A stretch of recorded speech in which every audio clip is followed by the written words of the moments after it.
लिंग पूजे योनि पूजे पूज रहे मलमूत।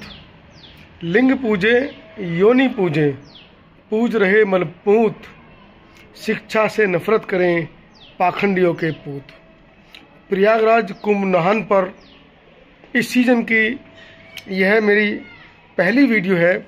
हालांकि ऐसे विषयों पर मैं बहुत कम वीडियो बनाता हूं, क्योंकि हमारे दलितों, पिछड़ों, आदिवासियों, बहुसंख्यकों के खुद के इतने मुद्दे हैं कि समय ही नहीं मिलता कि मैं इन दूसरे पाखंडियों का प्रचार प्रसार करूं। कुंभ मेले में इतनी भयानक दिल दहला देने वाली जो घटना घटी है, परंतु कुछ हैवानों ने पूरे देश को शर्मसार कर दिया है।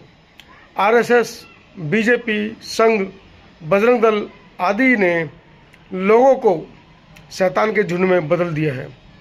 दुख इस बात का है कि दलित पिछड़े समाज के मूर्ख, स्वार्थी, लालची, अंधभक्त इन्हीं मनुवादी संगठनों में शामिल होकर अपने ही समाज की बहन बेटियों की इज्जत को तार तार होते देख रहे हैं और एक शब्द भी अपने मुंह से फूट नहीं रहे हैं। मुंह में दही जम गई है।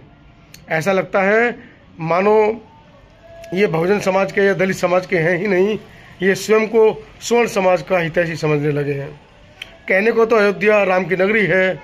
जब राम ने खुद एक निर्दोष आदिवासी राजकुमारी सुपर्णखा के नाक कान कटवाए, राम के ही समय में सबरी को जिंदा जला दिया गया, तारका की हत्या और अपनी गर्भवती पत्नी सीता को जंगल में छोड़ दिया मरने के लिए, तो फिर ऐसे अयोध्या में बहन बेटियों के साथ कुछ ठीक कैसे हो सकता है। 22 वर्षीय दलित युवती के साथ जो अयोध्या में हुआ वो आपने देखा। 60 वर्षीय चौकीदार को सरियों से पीट पीट कर मार दिया गया, वो भी आपने देखा। मगर इस नपुंसक सरकार और पुलिस प्रशासन जो हाथ पर हाथ धरे बैठी है, इसका एकमात्र कारण है कि हैवानियत का शिकार होने वाली बहन बेटियां उनकी अपनी जाति की नहीं है।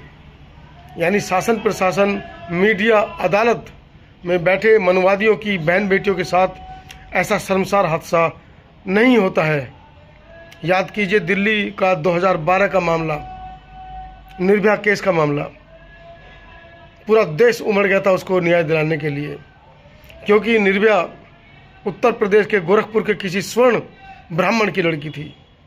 वहीं हमारे हाथरस कांड में देखिए, जो कुकर्मी थे उनके पक्ष में हिंदू संगठन सभाएं कर रहा था, उसके साथ भी इस प्रकार की दरिंदगी हुई थी।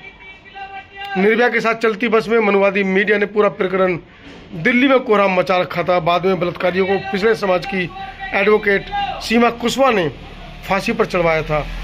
उस समय भी बलात्कारियों की पैरवी करने वाला जो वकील था एक मनुवादी विचारधारा का था, एक स्वर्ण समाज से था। हैदराबाद की बेटी डॉक्टर रेड्डी के बलात्कारियों को आनन फानन में सजा देने के चक्कर में पुलिस ने 4 बेगुनाह युवाओं का एनकाउंटर कर दिया। हालांकि बाद में उस फर्जी एनकाउंटर की पोल खुली और उन पुलिसकर्मियों को सजा मिली।